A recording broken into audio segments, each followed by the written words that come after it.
Assalamualaikum warahmatullahi wabarakatuh. Perkenalkan saya Kesya Mail Putri, NIM J500210087.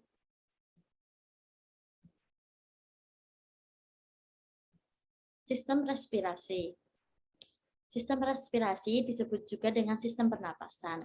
Sistem respirasi adalah sistem yang terdiri dari kumpulan organ yang berperan sebagai penukaran gas O2 ke dalam darah lalu ke jaringan dan dieliminasi oleh CO2 dari jaringan. Embriologi pernapasan.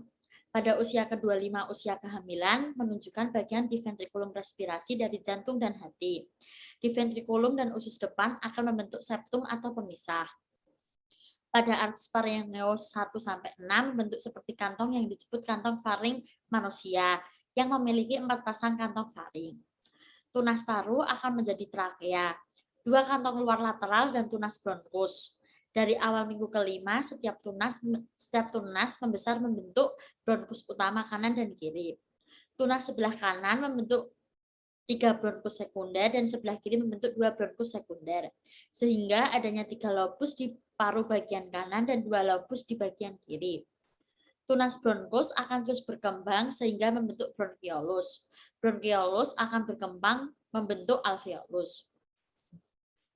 Traktus respirasi. Yang pertama dikavumnasi, lalu ke nasae, nasoparing, itmus-pharyngeum, oroparing, laringoparing, laring, trakea, bronkus.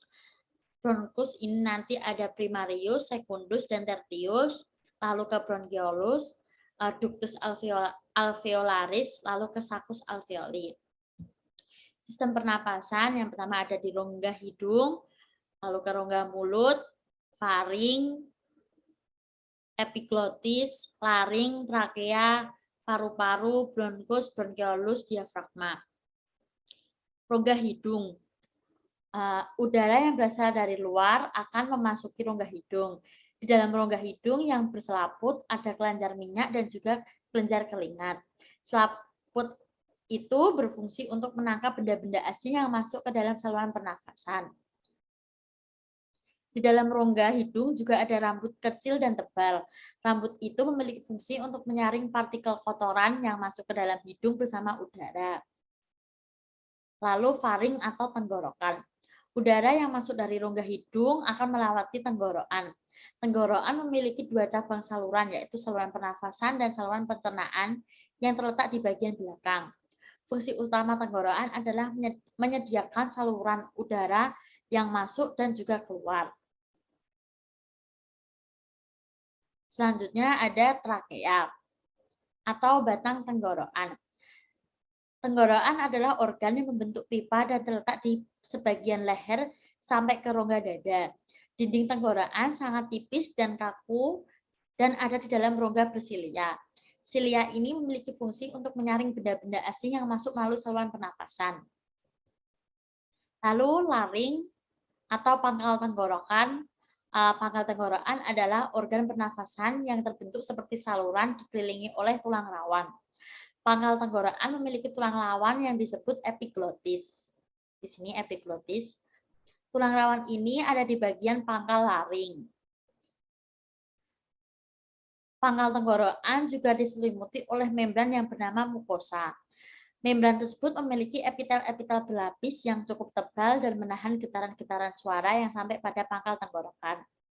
Fungsi utama dari pangkal tenggorokan atau laring adalah sebagai tempat keluar masuknya udara dan juga tempat menghasilkan udara.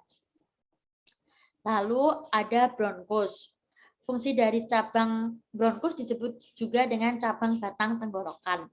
Fungsi dari bronkus adalah menyediakan jalan untuk udara yang ingin masuk dan keluar dari dan menuju paru-paru. Struktur dari bronkus ini sendiri membedakan tulang rawan di cabang batang tenggorokan memiliki bentuk yang tidak teratur. Batang tenggorokan atau bronkus ini memiliki 2 cabang, yaitu cabang di sebelah kiri dan sebelah kanan. Kedua cabang itu mengarah kepada paru-paru dan bercabang lagi. Cabang-cabang kecil yang masuk ke dalam udara disebut alveolus. Alveolus di sini alveolus.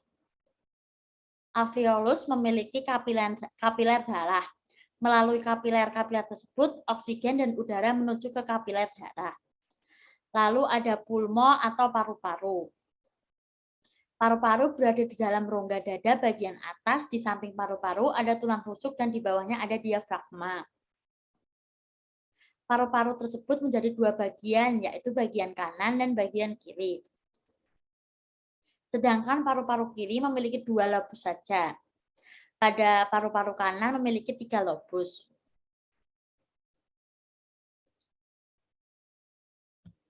Proses pernapasan manusia. Proses pernapasan manusia memiliki dua mekanisme pernapasan. Yang pertama adalah pernapasan dada. Ketika bernapas menggunakan dada, otot yang berperan adalah otot-otot di sekitar tulang rusuk. Otot-otot ini menjadi dua bagian, yaitu otot tulang rusuk luar dan tulang rusuk dalam. Otot tulang rusuk luar memiliki peran untuk mengangkat tulang-tulang rusuk, sedangkan otot tulang rusuk dalam memiliki fungsi untuk menurunkan tulang rusuk ke posisi normal. Jika otot pada tulang rusuk luar mengalami kontraksi, tulang rusuk akan terangkat sehingga volume di dada menjadi lebih besar. Hal ini menyebabkan tekanan di udara rongga dada menjadi lebih kecil. Karena tekanan udara di dalam rongga dada mengecil akan menyebabkan aliran udara masuk keluar tubuh ke dalam tubuh. Proses ini disebut dengan inspirasi. Apabila kontraksi dari otot dalam tulang rusuk dan tulang rusuk kembali pada posisi semula, maka akan menyebabkan tekanan udara di dalam tubuh menjadi bertambah. Hal ini akan menimbulkan udara di dalam paru-paru tertekan pada rongga dada sehingga aliran udara akan terdorong ke luar tubuh. Proses inilah yang disebut dengan ekspirasi. Lalu yang kedua ada pernapasan perut. Pernapasan dada atau disebut juga dengan pernapasan diafragma adalah pernapasan yang menggunakan diafragma dan otot dinding rongga perut. Otot diafragma akan berkontraksi dan posisi menjadi datar. Hal ini menyebabkan volume rongga dada menjadi bertambah besar dan tekanan udara menjadi lebih kecil. Karena tekanan udaranya rendah, paru-paru akan mengembang. Saat itulah terjadinya masuk udara ke paru-paru atau proses menghirup udara. Sedangkan proses ekspirasi pernapasan perut terjadi jika otot diafragma menjadi rileks dan otot yang ada di dinding perut menjadi kontraksi. Hal ini akan menyebabkan bagian dalam rongga perut menjadi terdesak ke arah diafragma, sehingga hal tersebut menyebabkan posisi diafragma menjadi cekung dan ke arah rongga dada. Sebetulnya manusia terlahir secara alamiah bernafas menggunakan diafragma sepenuhnya, sehingga napas yang diambil bisa lebih dalam. Namun seiring bertambahnya usia, manusia tidak lagi melakukan kebiasaan bernapas menggunakan diafragma. Segala sesuatu tanpa disadari memaksa kita untuk beralih ke pernapasan dada. Ketika bernapas dengan diafragma atau pernapasan perut akan mendorong pertukaran oksigen lebih maksimal dibanding pernapasan dada. Jadi, jika tidak heran bahwa pernapasan perut akan perlambat detak jantung dan bisa menurunkan tekanan darah. Terima kasih, mohon maaf bila ada salah kata. Wassalamualaikum warahmatullahi wabarakatuh.